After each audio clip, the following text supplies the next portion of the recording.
दुनिया की चंद ज़बानें जो सबसे मीठी हैं उनमें एक उर्दू भी है।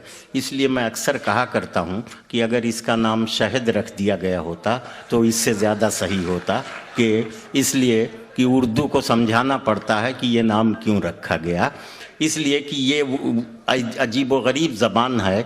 आप अंदाज़ा लगाइए कि आज से 700 साल पहले अमीर खुसरू के ज़माने में जब इस ज़बान की तश्कील हो रही थी, उस वक्त हमारे उर्दू वाले लोग कितना बैनुल अक़वामी ज़हन रखते थे, कितने सेकुलर मिजाज थे कि इब्रानी के अल्फाज, अरबी के अल्फाज, तुर्की के अल्फाज, फ़ारसी के अल्फाज, हिंदी के अल्फाज, संस्कृत के अल्फाज और इधर 100-150 बरस से अंग्रेज़ी के भी वो अल्फाज जिसे उर्दू कबूल करती है, इन तमाम अल्फाज को इकट्ठा करके एक ज़बान बनाई। जहाँ जहाँ खुशबू मिली, जहाँ जहाँ मिठास मिली आलमी तौर पर, उर्दू वालों ने उसे हासिल किया और अपनी ज़बान में समो दिया। इसीलिए मैं कहता हूँ कि अगर इस ज़बान का नाम शहद रख दिया जाए तो उससे ज़्यादा बेहतर होगा। इतनी मीठी ज़बान है और इस ज़बान के लिए हर किसी को कोशिश करना चाहिए कि वो आलमी तौर पर जितनी दूर तक फैल सके। अजीब व गरीब इत्तेफाक है कि हिंदुस्तान में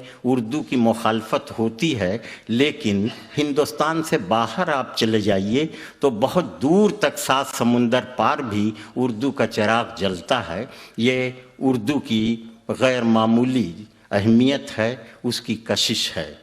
बहरहाल हमें फ़ख्र है कि हमारी मादरी ज़बान उर्दू है।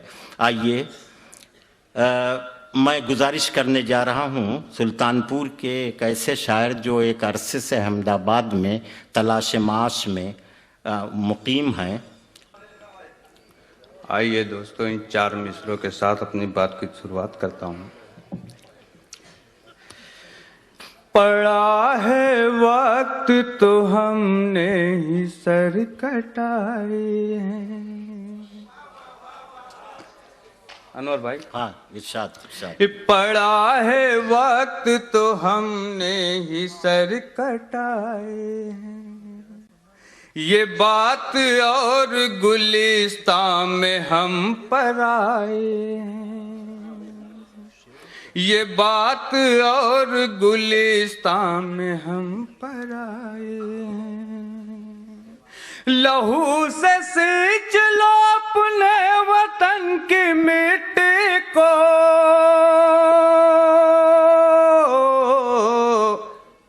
सबक तो मेरे नबी ने यही सिखाए। वाह वाह। सबक तो मेरे नबी ने यही सिखाए। और 4 मिसरे यहीं से दोस्तों और समाप्त फरमाएं कि खौफ के धागे को बढ़कर तोड़ दे, फिक्र अब जुल्मो सितम की छोड़ दे। खौफ के धागे को बढ़कर तोड़ दे, फिक्र अब जुल्मो सितम की छोड़ दे। तुझ में ताकत है सलाहुद्दीन की,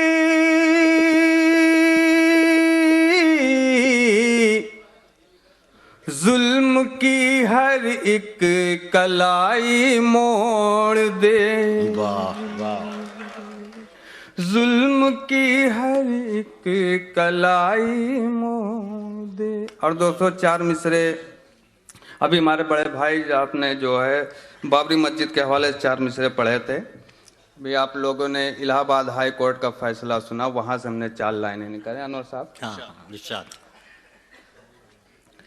कहीं भी दर से शरीयत को जो गए होते, सुनिएगा दोस्तों, कहीं भी दर से शरीयत को जो गए होते, हम अपने दीन की उल्फत में खो गए होते, हम अपने दीन की उल्फत में खो गए होते। कभी न गैर के कब्जे में मस्जिदें जाती,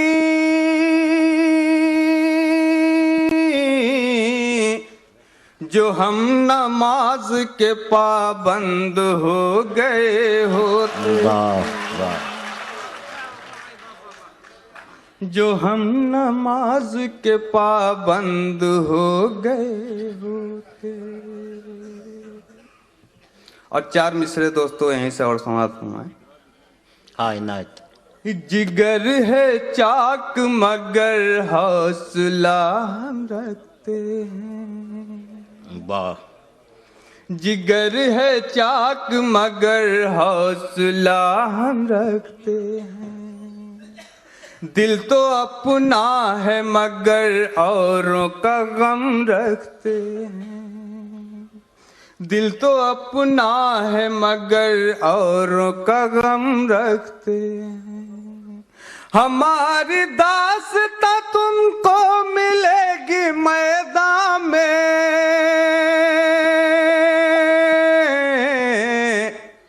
वो और होंगे जो कचरों में भी बम रखते हैं। वाह।